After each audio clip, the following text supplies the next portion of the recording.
Sveiki, mėlyjeji. Paburkim šitom gražiom auksiniam kortom čigonišką būrimą. Ką pasakys kortos mum šios auksinės. Jau šita pati šokinėja. Bet jinai per anksti šoko. Mes neleidžiam blogom jėgom kitą kartą kažką tai šnekėti mum. Taip. Ir dabar paklausim taro kortų, ką pasakys tas čigoniškas būrimas. Kas iš jūsų gyvenimų išėjo? Kas?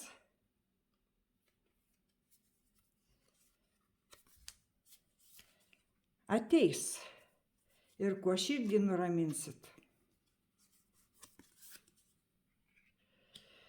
Aha. Taip.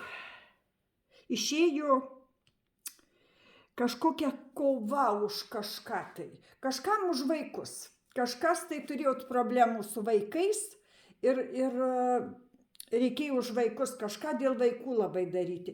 Žinot, kažkas tai leidot mokslus, kažkas tai reikėjo susiimti savo visą išmintį ir auklėjant vaikus.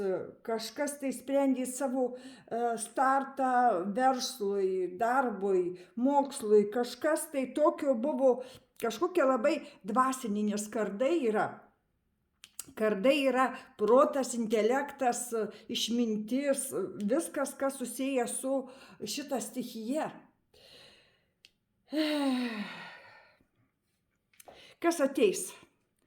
Pentaklių dvejetas visą laiką abejonės reiškia. Žinot, nepasitikėjimas savim meskit iš galvos. Negalima nepasitikėti savim. Savim reikia pasitikėti.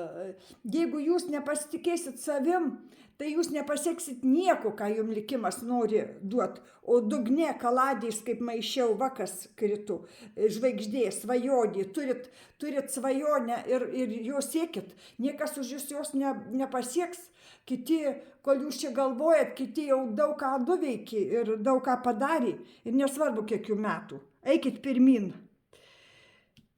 Čia žmogus irgi rodo, kad ko širdį nuraminsit.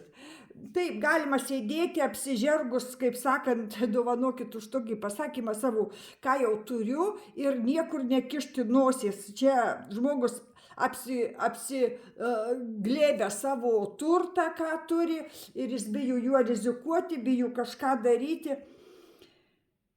Žinot, tai yra... Širdį tuo nenuraminsit. Čia jau aš jums galiu pasakyti, paimkim papildomas kortas, gerai? Jeigu abejojat savim, jeigu bijot kovos, jeigu bijot pralaimėjimo, čia rodo pralaimėjimą, tada blogai. Dirbt turit eiti, trejetas, tai čia turėsit patys ir turėsit kitiem duot, ką. Tai korta, kuri uždirbta, žmogus dalinasi labdarą, gali kažkam tai padėti, savo vaikams, savo pačiam galimybės duoti didesnės. Ir fortūnos ratas, tada tik laimėjimai būna, tik tada, mėlyjeji, žmonės laimi ir pasiekia savo pergalių ir savo tikslų, jeigu jie nebijo rizikuoti, jeigu jie ne stagnacijoje, jeigu eina jie į priekį. Žodžiu, jum rodo, kad nesėdėkit apsiglėbę, ką turit. Išleisit ir jau nebeturėsit savo ateity galimybių. Reikia ir save mylėti, ir judėti į priekį.